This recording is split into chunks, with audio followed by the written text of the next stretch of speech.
Mishopchuno se había convertido en un funcionario oficial del Imperio Mexicano. Su misión era asentar a los pueblos indígenas como parte del imperio. El príncipe heredero, a pesar de haber explicado su estrategia con detalle y haber hecho una demostración, no se quedó tranquilo y dejó en California a su leal asistente, Diego Luis, antes de partir. Mishopchuno, Diego y el coronel Antonio recorrían California tratando de persuadir a las tribus indígenas. El coronel Antonio era el comandante de un regimiento de infantería de élite y el oficial de más alto rango entre los soldados que quedaban en California. Su papel durante las negociaciones era en gran medida imponer presencia. «Asentarse, dices», murmuró uno de los líderes indígenas. «Sé que no es algo con lo que estén familiarizados. Nosotros tampoco lo estábamos. Pero también sabes que la realidad ha cambiado», respondió Mishopchuno. La mayoría de los pueblos indígenas de California vivían en zonas ricas en recursos naturales, construyendo aldeas donde pasaban buena parte del año y luego se desplazaban a otros lugares. Aunque algunas tribus practicaban la agricultura, su principal fuente de sustento seguían siendo la caza y la recolección. «Lo sé. Cada vez más mexicanos están llegando a nuestras tierras. Y cuando nos acercamos, actúan como si nosotros fuéramos los invasores», dijo con rabia el jefe. Mishopchuno entendía su frustración, pero no podía evitar hablar sobre la cruda realidad. «Nosotros también lo vivimos. Si insisten en resistir, perderán todos sus asentamientos. ¿Pelear? Lo siento, pero aunque tu tribu fuera 10 veces más grande, no podrías ganar. Lo he vivido». «¿10 veces más? ¿Son tan poderosos?», preguntó el líder, mientras observaba de reojo al coronel Antonio, quien claramente era un militar. El coronel no respondió, solo cruzó los brazos y mantuvo su postura imponente. Mishopchuno explicó en detalle el poder de sus armas, especialmente de los rifles y los cañones, y la fuerza de un ejército regular en comparación con una milicia. «¿Dices que el alcance de esos rifles es más del doble que el de sus armas habituales? ¿Y también tienen cañones? Uf». El jefe suspiró, sumido en sus pensamientos. Estaba en una posición de gran responsabilidad, así que no podía tomar una decisión a la ligera. Tras una larga reflexión, dijo: «No parece que tengamos muchas opciones. Si lo que prometes es cierto, podríamos aceptarlo. Pero no creas que nos rendiremos tan fácilmente si nos has mentido». Era comprensible que tuviera dudas. Los beneficios que ofrecían sonaban demasiado buenos, y encima, quien los transmitía era un indígena como Mishopchuno, lo que generaba aún más sospechas. En ese momento, Diego intervino. «Soy el asistente personal del príncipe heredero de México, Agustín Jerónimo de Iturbide. Puedo garantizar todo lo que se ha dicho». Mostró varios documentos como prueba, pero el jefe seguía desconfiado. ¿Cómo saber que no eran unos farsantes cualquiera? «No les pedimos que nos crean por completo ahora mismo. Primero los apoyaremos. ¿Qué tal si lo ven con sus propios ojos?»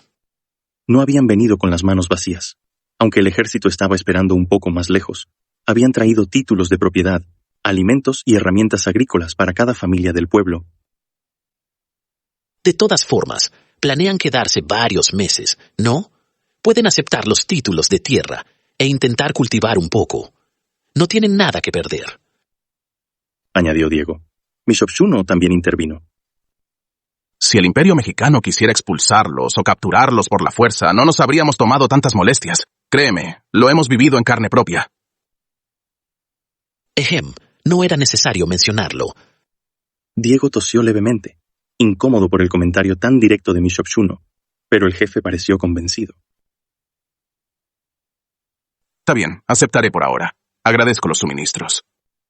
«Gracias por confiar en nosotros. No te arrepentirás de esta decisión». Ese día lograron persuadir al jefe de una tribu mediana de más de 3,000 personas. Mientras se marchaban, Diego comentó: «Esta vez fue relativamente fácil. El jefe tenía un buen sentido de la realidad». Si todos fueran como ellos, sería ideal. Pero no era así. El problema de la estrategia que estaban utilizando era que, para algunos, no bastaba con mostrar el látigo. Había quienes solo entendían cuando realmente lo sentían en carne propia. Es una oferta que no está nada mal, pero es una lástima que haya tanta gente que no lo vea. Incluso los europeos que vienen como inmigrantes reciben beneficios similares. Diego suspiró mientras hablaba. Desde su punto de vista, les debe sonar a una amenaza. Es natural que se rebelen. Sobre todo, aquellos que aún no han enfrentado la realidad serán más tercos. Muchos no comprendían, o preferían ignorar, que el mundo en el que podían vivir a su manera ya no existía. Incluso si el Imperio mexicano cometiera la locura de cederles un territorio para que vivieran aislados, pronto otra nación aprovecharía la oportunidad para devorar esas tierras. Por muy generoso que fuera el príncipe heredero, no podía luchar por ellos. Era generoso, pero no estaba loco. Entonces, ¿por qué no dejarlos vivir como antes dentro del Imperio mexicano? Lamentablemente, eso tampoco era posible. Vivir como lo hacían antes significaba no respetar las leyes del Imperio mexicano, y un imperio centralizado como México no podía tolerar algo así. Solo proponerlo sería un suicidio político. Incluso para Mishopshuno, la oferta del príncipe heredero era una buena opción para los indígenas. A veces se preguntaba cómo habrían sido las cosas si otra tribu se hubiera rebelado primero. ¿Habría aceptado su tribu, los Chumash, esta oferta de buena gana por miedo?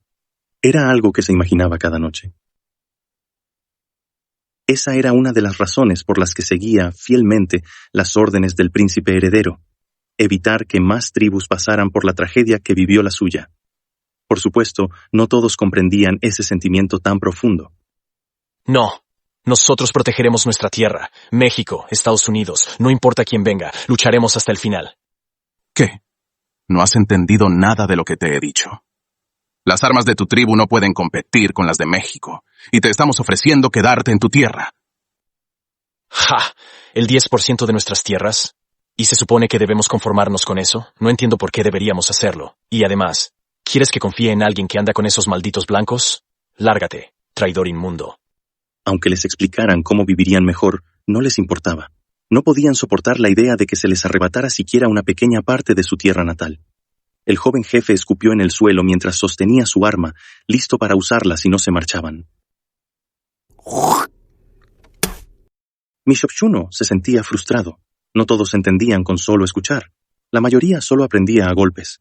Pero lo que realmente no podía comprender era cómo alguien podía ser tan insensato frente a un ejército tan evidente. ¿Cómo pudo este tipo convertirse en jefe de una tribu? Es una pena. Sí, es realmente triste. Mishopshuno sacó su cuaderno y marcó una X en el territorio. El problema de los indígenas era importante, pero no podía dedicar todo su tiempo a ello. El tiempo era limitado, y grandes enemigos se acercaban poco a poco. Dejé a Diego con Mishopshuno y regresé a Ciudad de México. Diego, que había pasado más tiempo conmigo como mi asistente, entendía mejor que nadie mis intenciones. Algunos de ellos, sin pensarlo demasiado, podrían desencadenar un conflicto violento con las tribus indígenas. Por eso, dejé a Diego para que ayudara a Mishopshuno. La persuasión recaería principalmente en Mishopshuno, pero sin la ayuda del gobierno imperial, sería difícil convencer a otras tribus. Así que la ayuda era indispensable. Al llegar a Ciudad de México, informé a mi padre sobre la situación y los logros recientes. Padre, los líderes de la rebelión de la tribu Chumash han sido ejecutados, y los guerreros restantes han sido condenados a 20 años de trabajos forzados. Perfecto. Buen trabajo, Jerónimo. ¿Y qué hay de las otras tribus? Estamos persuadiendo a los indígenas para que, como súbditos del Imperio mexicano, respeten las leyes y paguen impuestos. En el proceso, parece que necesitaremos utilizar un poco más al ejército. Las fuerzas centrales tienen suficiente capacidad. Pueden usar más tropas durante unos meses más. Entonces, ¿podemos decir que la situación en Alta California está prácticamente bajo control? Sí, padre. Creo que podremos aceptar a unos 100,000 indígenas como súbditos del Imperio mexicano. Algunos se resistirán, pero incluso ellos sufrirán pocas bajas, al igual que la tribu Chumash. Solo los guerreros que participen en el combate serán condenados a trabajos forzados, mientras que los civiles serán preservados. En la historia original, más del 95% de la población indígena de California desapareció. Aquí también morirán muchos por enfermedades, pero intentaré salvar a tantos como sea posible por otros factores. Esperaba que, si mejoraban sus condiciones nutricionales, al menos algunas personas pudieran resistir mejor las enfermedades. Aunque la causa principal fuera la falta de inmunidad, si les proporcionaban vitaminas, algunos podrían recuperarse. Por eso, ya había dado indicaciones para cultivar naranjas en los naranjos, prometiendo comprar grandes cantidades. Ajá, entonces el problema ahora es Nuevo México. No será fácil.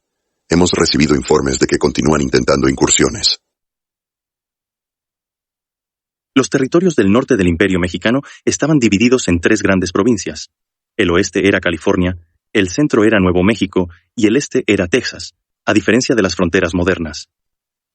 Eventualmente tendremos que dividirlos en territorios más pequeños, pero eso no es una prioridad ahora.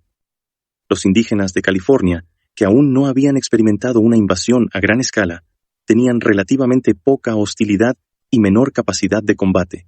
Sin embargo, los indígenas de Nuevo México y Texas eran mucho más agresivos y hábiles en la guerra. Creo que sería prudente reforzar las fuerzas defensivas. Si vamos a enfrentarlos, debemos estar completamente preparados.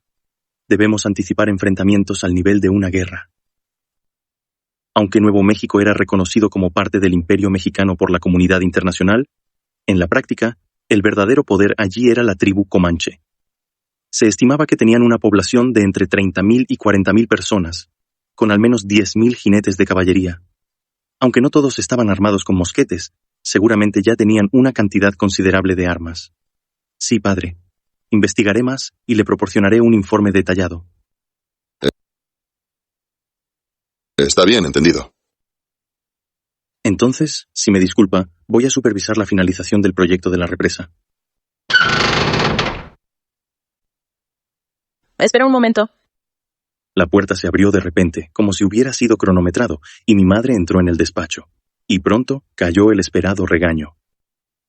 Ha pasado 1 año desde que prometiste encontrar una pareja para casarte, y ahora, ¿me dices que te vas a terminar una represa? Madre, necesito terminar lo que empecé. Cállate. Como no fuiste capaz de encontrarla tú mismo, ya lo he hecho por ti. Parecía que discutir sería un grave error. En fin, tampoco es que tenga mucho sentido seguir buscando por mi cuenta, así que lo aceptaré. Está bien, madre, elija usted.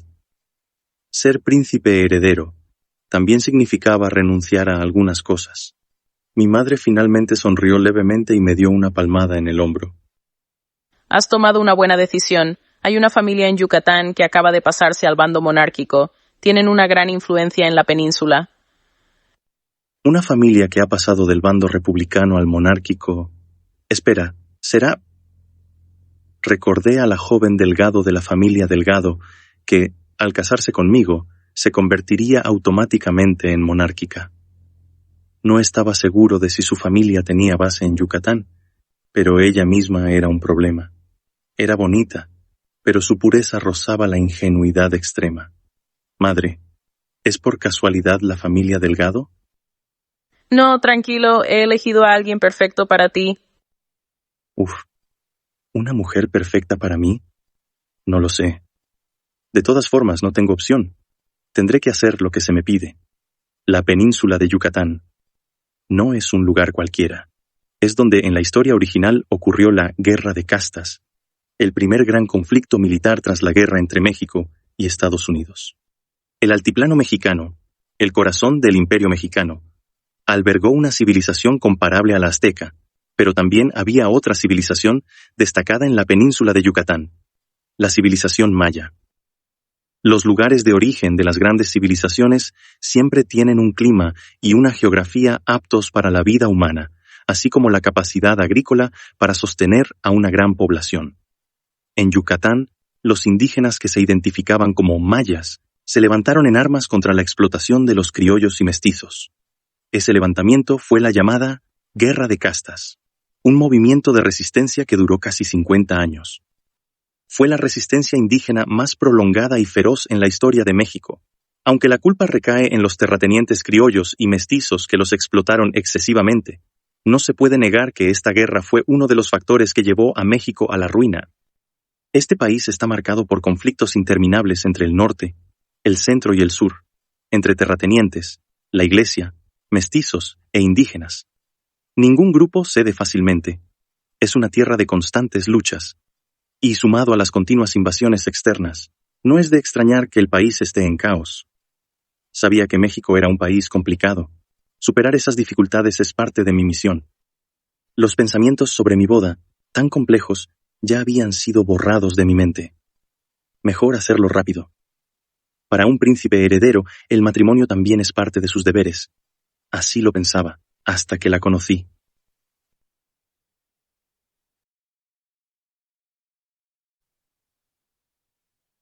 Y hasta aquí llega este capítulo.